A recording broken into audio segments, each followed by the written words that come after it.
Friends, మీకు పాతకాలపు జున్ను మీ అందరికి ఇష్టమేనా? ఈ గీదవి రెండో రోజు జున్ను పాలు అనమాట. అంటే మనకి కేక్ లాగా వస్తుంది అనమాట. దీనికి కావాల్సిన పదార్థాలు బెల్లం, మిరియాల పొడి, యాలకులు. కానీ ఇది ఎంత టేస్టీగా ఉంటుందంటే ఇది దొరకడం చాలా కష్టంగా ఉంది ఈ రోజుల్లో.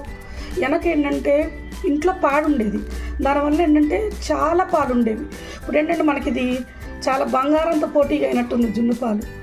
దీన్ని ఎలా చేయాలో చూద్దాం. ఇప్పుడు ఈ పాలు ఉన్నాయి కదా, దీనికి సరిపడా బెల్లం, మనకి ఎంత నచ్చితో మన స్వీట్ ఎంత తినగలిగితే అంత. మా ఇంట్లో మేము కొంచెం ఎక్కువ స్వీట్ తింటాం. సరిపడా బెల్లం, దానిలో మనకి ఇది కొంచెం వాతం చేస్తుంది.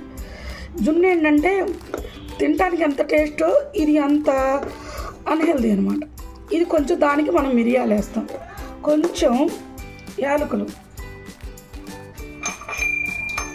దంచి వేసుకోవాలి.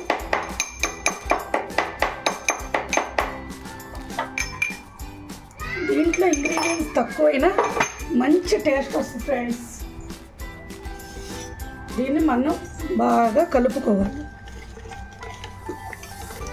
గడ్డలు ఏమి లేకుండా బాగా కలిపేసుకోవాలి. ఎంత బాగా కలిస్తే అంత బాగుంటుంది అన్నమాట. ఇది చాలా ఈజీ ఫ్రెండ్స్. ఏ వంట రానోళ్ళు కూడా చిన్నపిల్లలు సైతం చేయగలరు ఇది. కానీ ఈ మధ్యకాలంలో జున్ను పాలు దొరకడం చాలా కష్టంగానే ఉంది ఫ్రెండ్స్. ఒకప్పుడు పల్లెటూరులో పిలిచి మరీ ఇచ్చేవాళ్ళు. ఇప్పుడు జున్ను పాలు దొరకాలంటే అడిగి మరీ తెచ్చుకోవాల్సి వస్తుంది. బాగా కరిగేదాకా మనం స్మాష్ చేయాలి. ఇలా కలుపుకున్న మిశ్రమాన్ని ఫ్రెండ్స్ మన దగ్గర చిన్న ఇడ్లీ పాత్ర, ఆవిటి కూడా ఉడకబెట్టుకుని ఇడ్లీ పాత్రలో కానీ పెద్ద ఇడ్లీ పాత్రలో కానీ పెట్టుకోవచ్చు. నాది ఏంటంటే కొంచెం క్వాంటిటీ కాబట్టి నేను చిన్న ఇడ్లీ పాత్రలో పెట్టుకుంటున్నాను. ఇలా పెట్టుకొని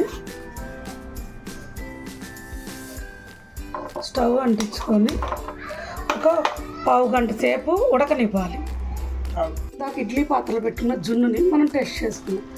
ఈ చాకుని ఇలా దించామనుకోండి, మనకి ఎక్కడ తడి లేదు. ఇది అప్పుడు జున్ను రెడీ అయినట్టు. వేడి జున్ను రెడీ అండి. నా వీడియో కనుక మీకు నచ్చినట్టయితే లైక్ చేసి, షేర్ చేసి, సబ్స్క్రైబ్ చేయండి. Thank you.